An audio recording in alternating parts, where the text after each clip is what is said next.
In this video, I'm going to show you how to export master in Studio One or Studio Pro. Now to do this, first you want to open your project, you want to export master, and then in here, of course, you want to set your export range markers, or you could just leave it as like this, so it's going to be the entire thing, okay?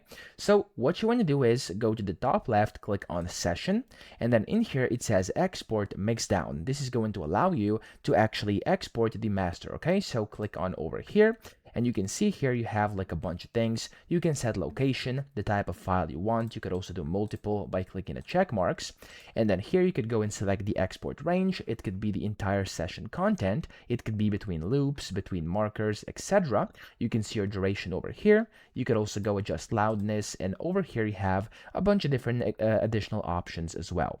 When you're done, hit the OK button, and it's going to show you the folder where this has been saved, and you can then play it, and this is basically your master, okay? So I hope this video helped you out. If it did, please subscribe to the channel and help me out as well.